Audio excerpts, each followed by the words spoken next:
سوي لك قهوة معايا؟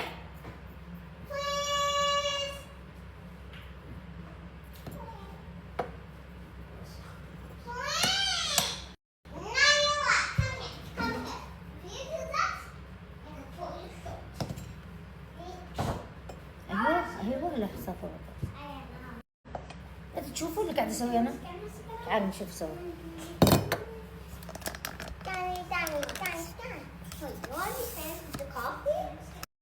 لا ما فنشت. اوريهم ايش قاعد اسوي. بعض الناس لما يجيك عنده زكاة تقول له يا اخي شوف فقراء واعطيهم، يقول لك والله ما اعرف فقراء. كيف ما تعرف فقراء؟ ايش هذه الحياة اللي انت عايشها؟ ما لك علاقة بمستضعفي الارض. مع ان القرآن دائما يربط، كأنه يجعلها مقياس، علاقتك بالله تحددها علاقتك بالمستضعفين. كلما قلت علاقتك بالمستضعفين قلت علاقتك بالله عز وجل. ولذلك تستغرب حضور اليتيم، دائما اليتيم حاضر والفقراء حاضر، اليتيم لأن هذول ما حد يبالي بهم، فهو يريد أن يربطك بهم دائما، يربطك بهم دائما. على مستوى التعامل مع الوالدين بار بأهله، الله عز وجل أمره واخفض لهما جناح الذل، أنه يتذلل لوالديه. على مستوى العلاقة مع الزوجة، لو حصل انفصال لا قدر الله ولا تنسوا الفضل بينكم. انفصل الناس اليوم معتادة على ماذا ثاني، ويبدأ الشيطان ويقول لا يجب أن تفعل الذاكرة الإيجابية. كل ما فعلناه من فضل بيننا استحضره في هذه اللحظة، في لحظة الانفصال، سواء شركاء تجارة، في الزواج، في أي شراكة من الشراكات. الانفصال له ثقافة في الإسلام، له ثقافة، مثل الاتصال ما له ثقافة. الاتصال والانفصال له فلسفة يجب أن نتعلمها، مثل المواجهة والإعراض أيضا لها فلسفة يجب أن نتعلمها.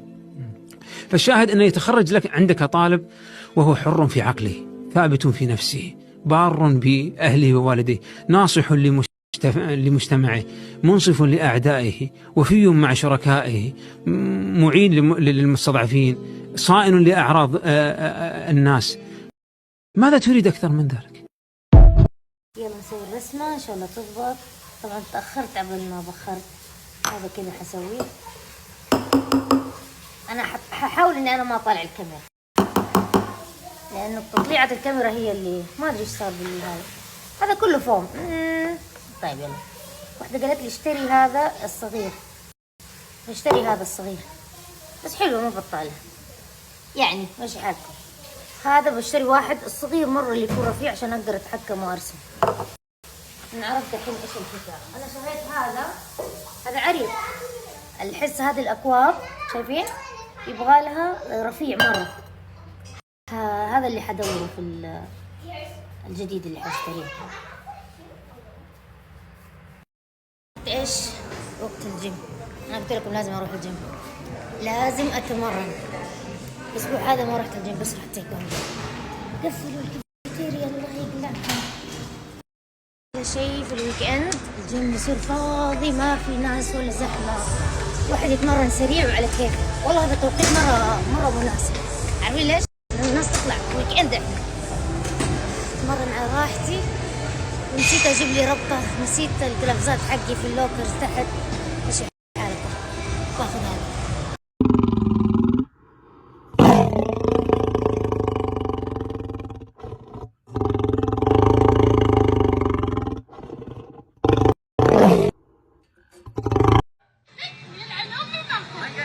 تتذكروا ايش قلت لكم عن حميد نشاط؟ أبها وما إلى ذلك. صل على النبي صل على النبي. أولا أحب أعتذر لكم من المقطع اللي شفتوه. أنا كان المفروض أحط تنبيه إنه المقطع في ألفاظ خادشة، بس أبصم لكم بالعشرة، مو بالعشرة، بالعشرين، برجولي كمان، أبصم برجولي. شفتوا هذه البنت؟ شفتوا طار إصبعي من السناب. شفتوا هذه البنت اللي في الفيديو اللي كاتبين إن هي لكتها؟ أبصم لكم بالعشرين يدي برجولي. وإذا في شيء ثاني أبصم فيه إن هذه من معجبات هندو. والله احنا هتقول ليش دخل هندو بالموضوع؟ أنا أقول لكم ليش. لما ناس كثيرين إلى وقتكم هذا يسألوني ليش واحد زي أحمد الجليلة يدعم هندو. أولا يدعمها بنت ديرته، بنت منطقته، وقحطانية زيه من سرايا عبيدة، طبيعي إنه هو يدعمها. يعني إذا هو ما دعمها من يدعمها؟ من يدعمها؟ زيزو الرقحي. على فكرة زيزو يعني، ولا بلاش، خلوا هذا الموضوع بعدين في وقته حلو. هذه نقطة أساسية يعني. وفي إعجاب يعني، هو معجب بقوتها في هذا الشيء، يعني إن هي ما هي قوتها، مو قوتها الشخصية، قوتها في الأشياء اللي تقدمها على الطاولة، فهمتوا؟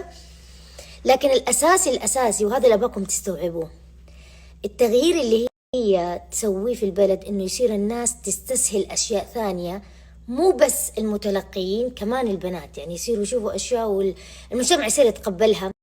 الانفتاح هذا في القشور، الانفتاح اللي هو عبارة عن انفساخ مش انفتاح.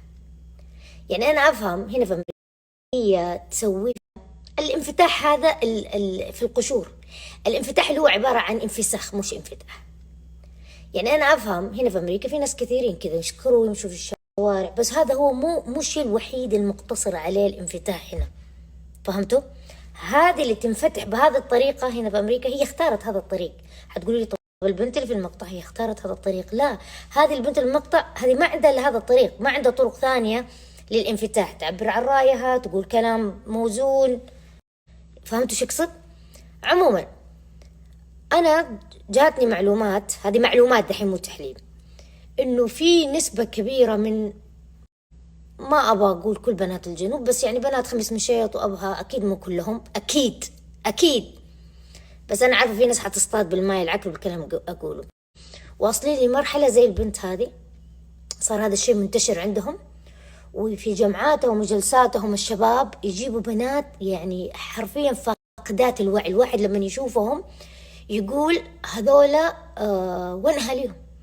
وبنات سعوديات، لا حد يقول لي ما هم سعوديات، يعني أكيد في منهم أجنبيات، بس إنه بنات سعوديات خلاص بايعين أمها.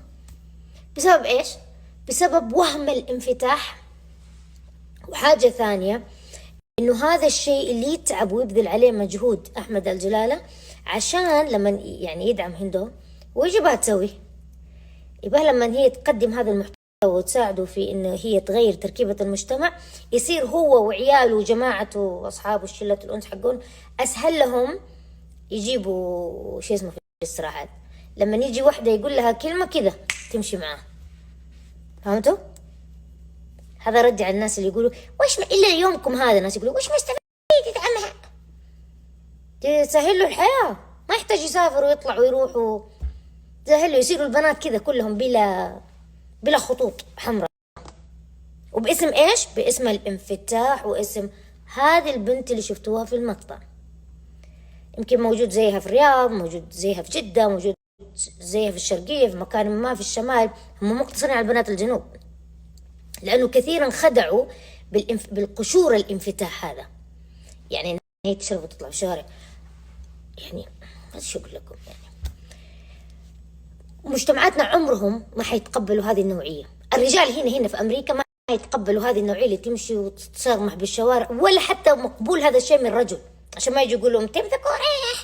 يجوني نسويات علي بابا، أنت ذكورية، يعني الرجال يسكر ويمشي في الشارع ويخبط عادي؟ لا، ولا حتى الرجال الشيء ذا مقبول منه. إنه الإنسان يفقد سيطرته على نفسه بسبب شيء في الحرية، وهذا إحنا متفقين إن السعودية للآن ما سمحوا فيها باللكة، بس ما شاء الله قاعدين يلكوا كيف ما أدري. ويمكن أحد يجي يقول له هي ما هي يعني لكتها، ممكن، بس هذا تعرفوا لو ما هي لكتها أسوأ الموضوع، معناته هذه أخلاق قوية صاحية. أنا والله من شفتها تذكرت عندهم يوم تحط البنات والشباب الناس اللي يعملوا عاملين زي حساب وتقول بنت حرام بنت حرام، ترى هي ماسكة نفسها، تقول هذه الكلمة بنت حرام تقذف الناس وهي ماسكة نفسها. هذه اللي طلعت تقول إن أنا قذفت، أنا أتحدى تجيب لي مقطع واحد إن أنا قلت فيها شيء، وهي تقذف البنات المعجبين فيها وتسميهم بنات الحرام. هذا قذف، أخلاقها زي أخلاق مين تذكركم؟ عبد الله الوراني. سبحان الله، هذول يتشابهوا بشكل مخيف. الحين أعرف نوعية الناس اللي هاجيني أستغفر الله ليش يدخلين الرجال في الموضوع. يا حبايبي هذه معلومة، أنا قاعدة أقول لكم معلومات. الحين يجوني جماعة جديدة، كيف عرفتي المعلومات إذا أنت ما أنتي منهم؟ حبيبتي هم يصيدوا البنات بهذه الطريقة. يعني هذه البنت تشوفوها يمكن هي بنت يعني وقعت في فخ. تعرفوا إنه في بنات كثيرين ينخدعوا بأشخاص محاطين بهذا مثلا كمثال، ناخذ أحمد الجلالة كمثال بحكم إنه هذه في أبها يعني، محاطين على فكرة أحمد الجلالة مو لوحده زي كذا، حتى ولده ما شاء الله، مش على هذا العريس اللي تو معرس ما شاء الله صاير يعني سرسري، وارث السرسرة من أبوه. ما علينا. وين وصلت؟ صاروا الأشخاص اللي بيصيروا مقربين من أحمد الجلالة واللي يمكن يعطيهم رزروي شيء، إيش يسووا؟ هم عارفين طريقتهم، عارفين يضبطوا بالبنات. احنا عندنا جلسة ونجيب لك ونعمل لك. طب كيف البنات هذول يصيرهم؟ مثلا الشخص يكون مثلا مشهور، او شخص يكون عنده مكتب او شيء، واحدة تيجي تقول له كمثال او وظيفة، خاصة مع ظل العطالة، هذه مواضيع العطالة، انتشار العطالة وكذا، ولا واحدة يكون عامل شيء كذا مؤسسة ولا شيء، وتقول واحدة بتقدم وتروح، يقول لها جيبي ملفك وتعالي هنا وتروحي هناك. ومرت عليكم قصص زي كذا؟ لا حد يجي يقول لي لا ما هذا الشيء ما يصير عندنا. إذا ما مرت عليكي روحي سأليه. تروح مسكينة يقولوا لها تعالي المكان الفلاني احنا مشغولين احنا ما تروح تدخل. طبعا هذا شيء غلط، انا مو قاعدة ابرر البنات، بس الانسان احيانا لما يصير مزربل ويبقى يتعلق في أشياء ويتصرف تصرفات ما فيها مخ. يعني قصص من بنات أول سؤال أسألها إياه، ليش رحتي استراحة دي؟ استراحة؟ في أحد يوظفك في استراحة؟ إيش الهبل ده؟ تقول لي واصل لمرحلة من الانهيار، أبغى أجرب أي شيء عشان أو أحد يبقى مساعدة عشان عنده أحد مريض، تبقى أحد مريض أو فاهمين إيش أقصد؟ يعني يكون عندها أحد في العائلة مريض، أو أحد يحتاج شيء، او تبغى تجيب يكون منفصله وتبقى عيالها عندها. تقول عارفين الانسان يوصل لمرحله ترى الموضوع مخيف. تقول اروح، قلت يعني انا مالي في الامور دي. وثانيه تقول ما توقعت هذا الشخص مشهور واعتبرت انه هو محترم. تروح تلاقي البنت لما يروح هناك يلاقوا العين بيقول بنات مغيبات، يحلفوا لي بالله يا امتين بنات مغيبات. البنات مو بوعيهم واشكالهم ومن لبسهم طريقتهم واضح ان هم من سهرة لسهرة يعني حتى ما يفوقوا كذا مدروخات بنفس المناظر هذه.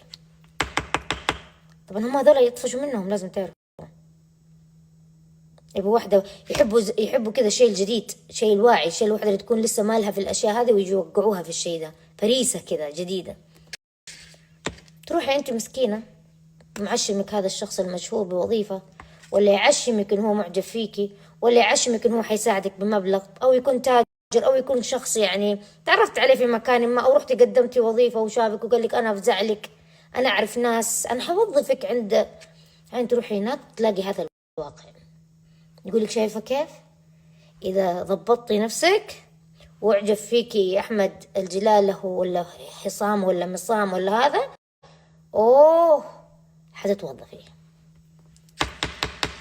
وانتوا عارفين هذا الشيء. انا قصصت شيء بالراس، تجيني من بنات يقولوا لي تركوا وظائفهم لانه الشخص اللي موجود على راس العمل يبتزها بشيء وتقول له هي لا، يقول يبدا ينكد عليها. اصلا حتى لو ما نكد عليك، اذا تعرف انه في شخص في مكان، قلت لكم انا يعني نظرته ليكي ما هي مريحه، يفترض ان انت تروحي تشتكي، ويفترض ان هذا الشخص هو اللي يطلع. بس لانه ما شاء الله القوانين عندنا، احنا عندنا الانفتاح احنا نجيب الانفتاح من ديله، من ديله حرفيا تبي تفهموا يعني ايش الانفتاح اللي عندنا اللي تغير عندنا. والهذا نفس الانفتاح لو تفتحوا حساب هندا وتشوفوا كيف ايش الشيء اللي تقدمه. لا تتكلم على اشياء عليها القيمة. ما عايشة في امريكا بعقلية العين باء دال اللي عايش في دولة عربية ولا خليجية، والله العظيم تطبيل ولا بلاش التطبيل، اسلوب الدينايل هذا للواقع المزري، وفهم الحرية بالجسد باللسان الوسخ. هذه حرية؟ لا، الحرية أكبر. الحرية هنا يعني أنت تكون إنسان مخك نظيف. هذا فلتر هندو إن شاء الله، بعد ما يشفط عليها سامي وتقوم تطلع تبدأ تردح له المحتوى الجديد. حتسوي هند القحطاني لسوريا حتطلع لكم كده بالشعر الأسود، حتجعلي وضعية ساري السواس. اللي معجب فيها أحمد الجلالة وتردح سامي ترى مو فاهم الردح، بس هي ما تفهم إنه سامي ما هو مثل مسفر. مسفر حبيبتي عنده أحد ضاغط على نفسه قال له أصلا مسفر على وصفها أنا ما أعرفه، يعني إذا هي صادقة في الوصف هو ما يفرق عنده، تطلع تقول أذاني سوالف بيقدر يضحك. أحس مسفر عارفين إنه شخصيات اللامبالية اللي يطالع في أحد يسب ويضحك، اللي لو أحد سب ويضحك. مسفر ضحية مجتمعه. أبغى أكمل، ترى أنا بحاول أكل بروتين كافي عشان التمرين وعشان النحف. والله ها تذكروا أصلا الحين صبغت شعرها غمقته لو لاحظتوا، وحتغمقوا أكثر. تقولوا أمتين قالت عشان يمكن يحن أحمد أبو علي، يمكن هالسوري ساحرها. والله لا والله أنتوا تضحكوا. ساحرها ليش؟ ما فاهمة يعني ساحرها ليش؟ عشان الفلوس؟ حبيبتي هذه لو أي واحد كذا يمر يسوي لها كذا بتيجي ساحرها على أساس إن هي صعبة يعني. لا هذه طريقتها في الحب، هي كذا أجي كلي وبعدين لما تاخذ لها ملطامين تسوي محتوى. ترى ما تعرف انه هو شرشوح سامي شرشوح، حسبه زي مسفر الضعيف يقعد ساكت ويقعد يضحك، بيشرشحها تشرشح. حسوي لكم مشهد بكرة حلقة الرابعة كيف ايش يقول لاصحابه لو هي فكرت تعمل حاجة أنا بوريكم شو بسوي فيها. نفس نظام شيرين لما قالت إنها ما تصلي لأنه حسام بيحب المناكير. بلا قالت كذا، شيرين قالت كذا خبلة هذه، عشان كذا راحت فيها. حبيباتي بنات، ما في إنسان في العالم يستحق إنك أنتي تقدمي له الأكو والماكو. ما في إلا أبوكي، طبعا إذا كان كويس، إذا مو كويس الله يستر عليه. يعني وصاحبهما بالدنيا معروفة فقط لا غير. وعيالك طبعا، ابنك وبنتك وعيالك، يعني الأولاد، أتكلم عن الرجال الآن. إيش هذول الحريم؟ أسوي لك لا بعدين في المقطع تقول إيش الله يرزقكم. ما حد يبغى الحب ذا، الحب البيض هذا ما حد يبغاه. الحب هذا المبني على مصالح وفلوس ورغبات حيوانية ما حد يبغاه. هي تبغى أحد يطالع بوجهها ويعطيها عاطفة وجزمة، وهو يبغى يلبس أساور ويبغى يسافر ويروح ويجي. من يوم ما أخذها هو يسافر ما قعد. يعني هو لو يحبها بيقعد معاه، بيقول أنا بقعد معك، ما راح يمشي، أنت ما بتقدري تسافري مراعاة لظروفك. وسافر هو لسه موثق، لسه ترى توثيق الزواج عشان تحصل على الجرين كارد وبعدين تحصل على الجنسية موضوع شوية طويل. مطولة يا هندو، مطولة وقاعد يسحب فيكي. وعبال ما هذا إذا مسفر اللي مو جنو نطو جاي من، يعني هذا مع احترامي لكل السوريين، بس هذا من فئة معينة من السوريين. شفت ايش سوى فيك؟ مستبعدة انه سمسم ما حيسوي فيكي ألعن منه. طبعا هي عند نفسها لا سمسم هذا كان عنده بنات كثير بس اختارني انا، اختارك عشان الفلوس. مسكين شاف واحدة هبلو عندها فلوس قال بس دي لقطة، قلب مصري. تمهد للطلاق من سامي أول الحظر، قالت عندها عيال وزوج تصرف عليهم، وعقب لمحت لقانون الطلاق والحين محتاجة